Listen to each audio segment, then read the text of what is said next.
Saudações a todos, vamos retomar nosso mini curso dedicado a estudar mecânica quântica em regime não relativístico.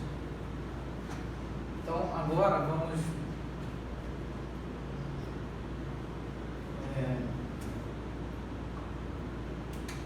retomar nosso mini curso mecânica quântica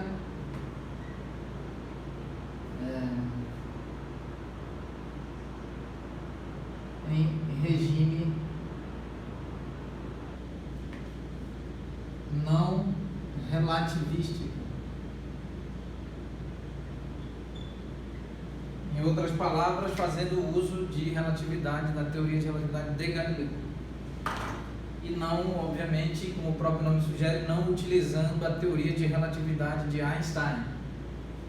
Vale ressaltar que a teoria de relatividade de Einstein é dividida em duas grandes partes: a teoria da relatividade especial ou teoria da relatividade restrita, e a outra parte é denominada teoria da relatividade geral de Einstein. Este mini curso de mecânica quântica em regime não relativístico é um mini curso de caráter aqui eu estarei fazendo uma administração modesta e introdutória, e este mini curso está disponível em uma playlist à disposição, exibida no canal intitulado Professor Damião Meira, Instituto Federal do Pará, Campus de Santarém, canal esse sediado na plataforma do YouTube. Neste mesmo canal nós estamos apresentando outras playlists, uma delas dedicada a estudar a teoria da relatividade de Einstein, a começar da teoria da relatividade especial de Einstein. Então nós sugerimos respeitosamente que as pessoas acompanhem também, façam acompanhamento das aulas que estão sendo exibidas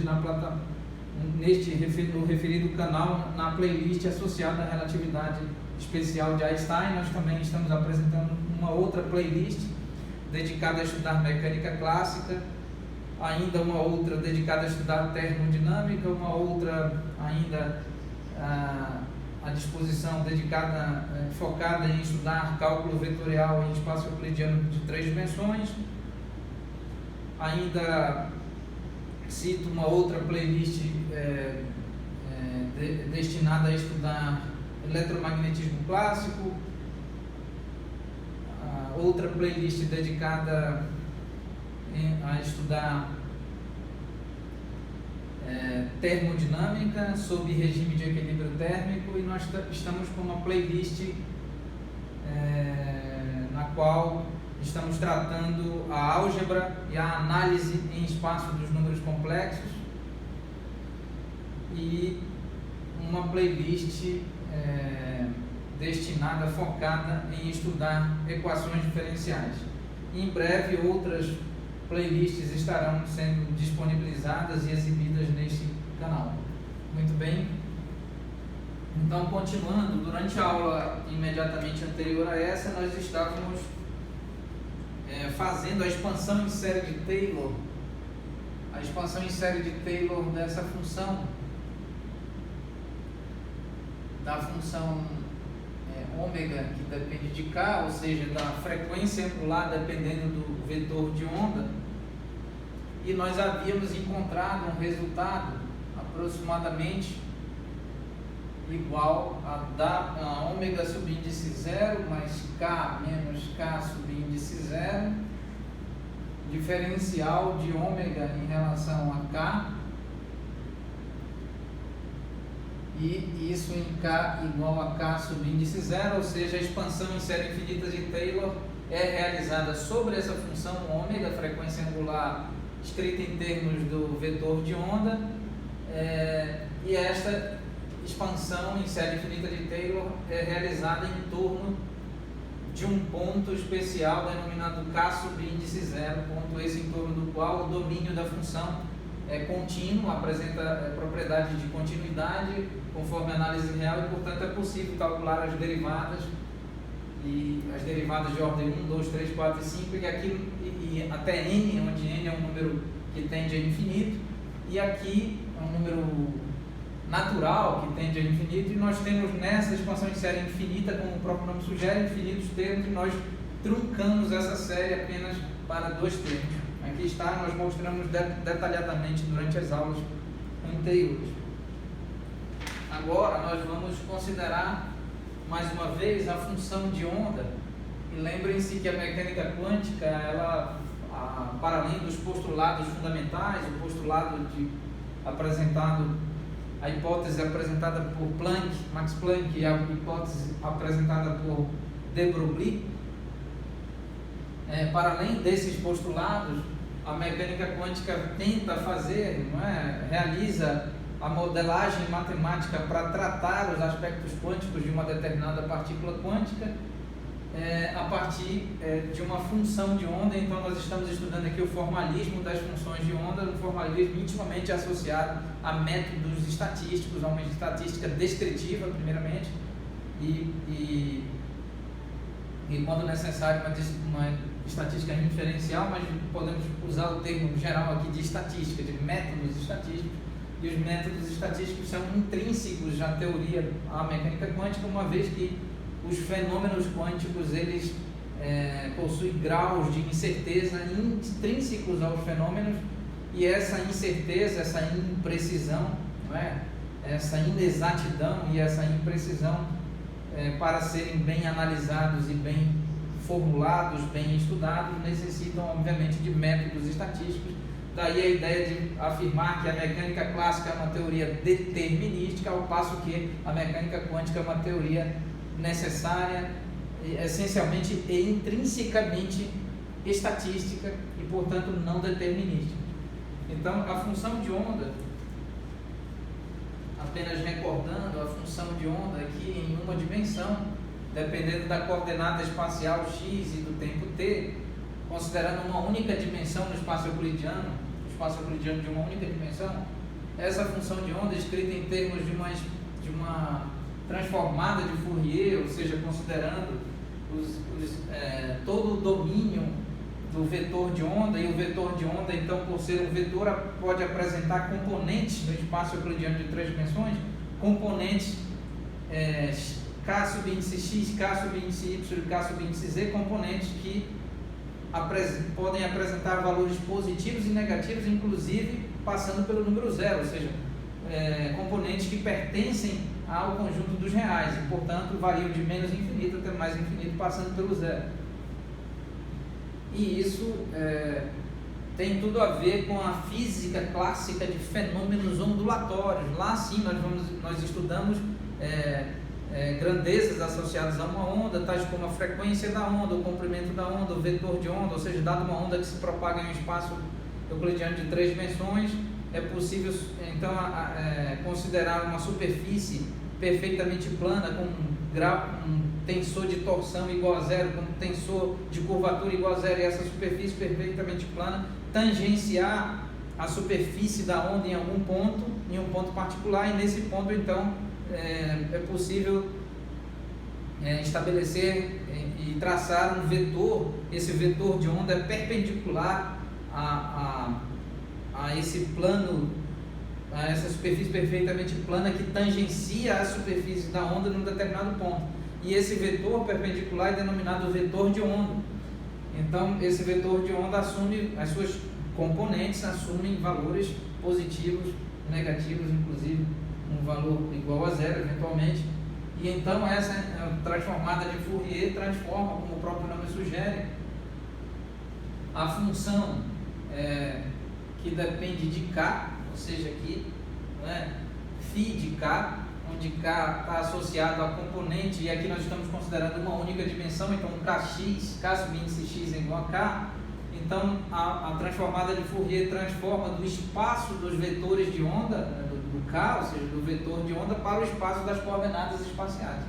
E essa transformação é muito bem realizada, muito bem fundamentada pela transformada de Fourier. Vale ressaltar que em breve, ao longo do ano de 2021, nós estaremos apresentando outras playlists aqui no âmbito do Instituto Federal do Paracampo de Santarém, exatamente no nosso canal. Outras playlists tratando sobre séries infinitas, série infinita de Taylor, série infinita de Laurent, série infinita de Fourier, transformada de Fourier, transformada de Laplace, funções de Green, entre outros métodos utilizados para nós resolvermos e solucionarmos equações diferenciais. Então, em breve nós estaremos apresentando esses métodos de física matemática. Então aqui, apenas recordando, kx menos ômega t dk. Então, nós já sabemos que k é igual a 2π dividido por comprimento de onda, ou seja, esse é o vetor de onda em uma única dimensão. E também nós já estudamos durante a aula anterior que aqui nós temos ψ e x, e então essa função de onda apresenta um máximo. Esse máximo está associado a x de t, e aqui nós temos o ψ máximo. Então, de modo que, de acordo com o cálculo diferencial integral, a derivada de ψ de x e t em relação a x, quando x é igual a x de t, então essa derivada é igual a zero, pois nós temos ponto de máximo da função aqui da curva. Esse é um ponto de máximo, e por ser um ponto de máximo, de acordo com o cálculo diferencial, então a derivada é igual a zero. E sobre esses detalhes acerca de cálculo diferencial integral, nós estamos tratando em cálculo vetorial na nossa playlist, e em breve estaremos apresentando uma playlist dedicada, focada e destinada a estudar análise real, cálculo diferencial e cálculo integral em detalhes, apresentando todas as demonstrações. Aqui nós faremos apenas o uso, usufruiremos dessas propriedades. E aqui está, não é, se o ponto é ponto de máximo ou ponto de mínimo, então a derivada da função nesse tal ponto é igual a zero. Então aqui está, usufruindo dessa propriedade. Muito bem, então vamos calcular a derivada parcial de ψ de x e t, né? E aqui vale recordar que nós não podemos usar a derivada ordinária, uma vez que essa função depende da coordenada espacial x e da coordenada temporal t, ou seja, o parâmetro de evolução temporal, conforme a teoria de relatividade de Galileu. Então aqui nós temos a derivada parcial de ψ em relação a x, essa é a forma apropriada. Então a derivada parcial de ψ em relação a x é, para essa função aqui, com a transformada de Fourier, transformada essa aqui, que conduz do espaço de k para o espaço de x. Esse número i, vale ressaltar, esse número i nós já apresentamos em aulas anteriores. Esse número i é um número imaginário i, que é definido como i elevado a 2 igual a menos 1, ou i igual a menos 1 raiz quadrada de menos 1. Então, menos 1 elevado a expoente 1 sobre 2. Então, aqui a derivada parcial em relação a x atua sobre a integral de menos infinito até mais infinito, φ de k, exponencial, cujo argumento é complexo. Aqui está um número complexo imaginário, fundamental, kx menos ômega t dk. Integral é na variável dk. De acordo com o cálculo diferencial e integral, uma vez que a integral de Riemann está associada, ela é construída a partir de limites, e as derivadas também são construídas a partir de limites, a análise real permite que os limites sejam reposicionados convenientemente, de acordo com a necessidade, obedecendo regras mínimas. Então aqui a derivada parcial, sem qualquer perda de generalidade, sem qualquer receio de incorrer em erros algébricos ou matemáticos, essa derivada parcial pode ser transferida para o integrando sem gerar erros, de modo que nós podemos escrever integral de menos infinito. O intervalo aqui do domínio vai de menos infinito a mais infinito. Φ de k, derivada parcial em relação a x, atuando sobre a exponencial, cujo argumento é complexo, de kx menos ômega t dk. Muito bem, então aqui nós já sabemos do cálculo diferencial integral que a derivada de exponencial de x em relação a x é igual a exponencial de x. Nós estaremos demonstrando detalhadamente essas propriedades na nossa playlist dedicada a estudar análise real, cálculo diferencial e cálculo integral. Também a derivada da exponencial de ax em relação a x é igual a A exponencial de AX, onde A é uma constante numérica. Muito bem, então aqui, mais uma vez, derivada parcial em relação a x.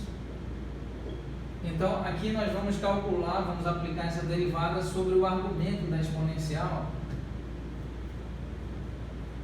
E nós teremos como resultado, derivada parcial em relação a x é igual a integral de menos infinito a mais infinito, φ de k. Essa derivada parcial é calculada aqui sobre o argumento da função, então é i k, derivada de x em relação a x. E nós podemos então escrever menos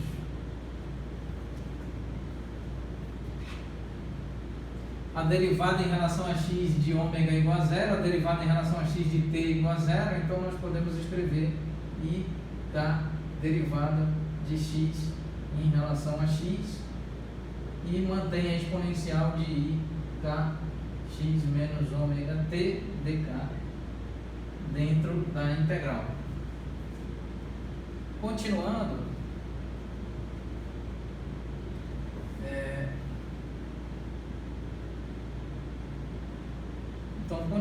nós vamos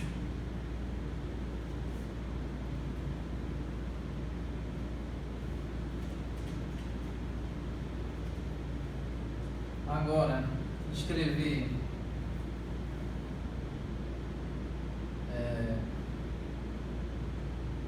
nós também sabemos que dx em relação a dx é igual a 1, não por divisão, mas pela regra de derivação de um polinômio, x elevado a n.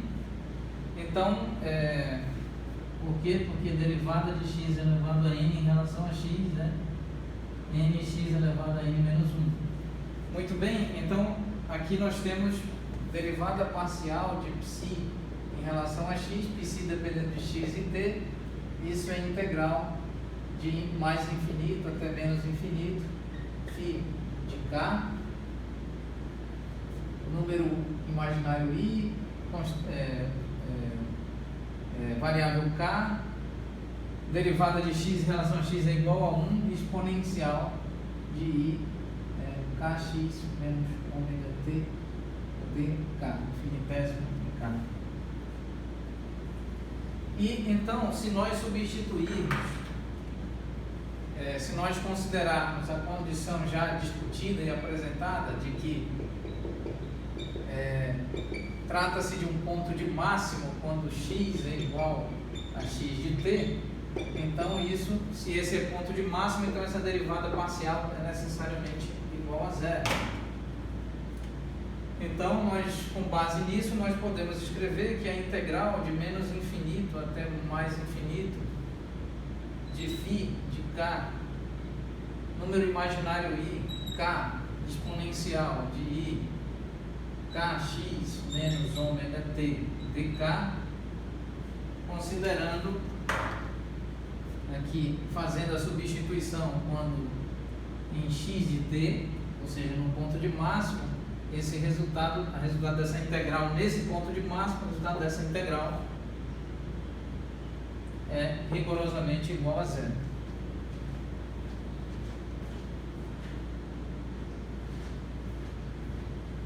Agora,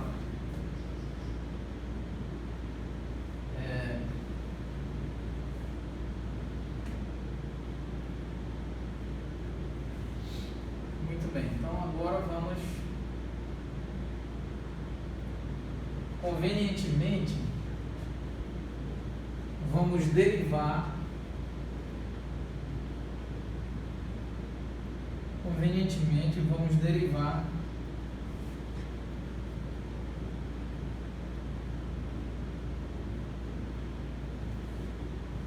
vamos derivar em relação à variável temporal o que? Vamos derivar del psi,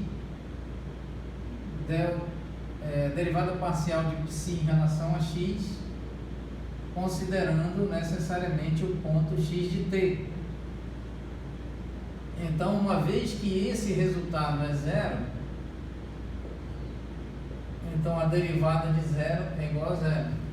Muito bem. E então vamos calcular a derivada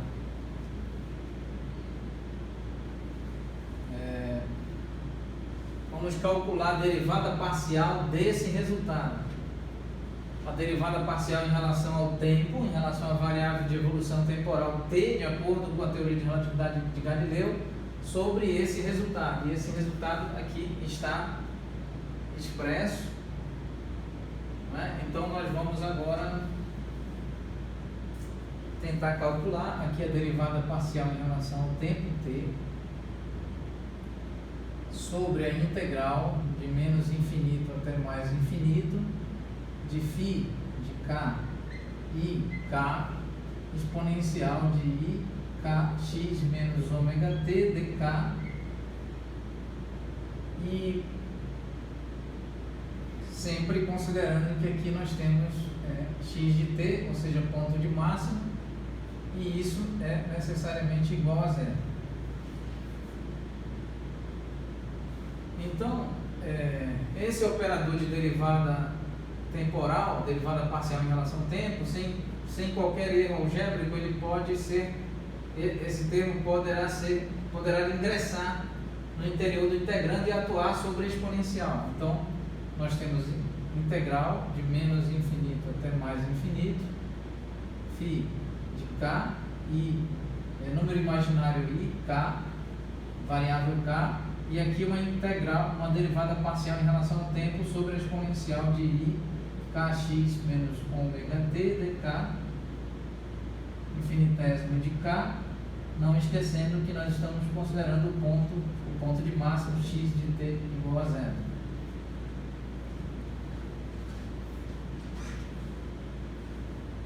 Muito bem, então vamos encerrar a aula neste ponto e retomaremos oportunamente. Muito obrigado pela atenção de todos.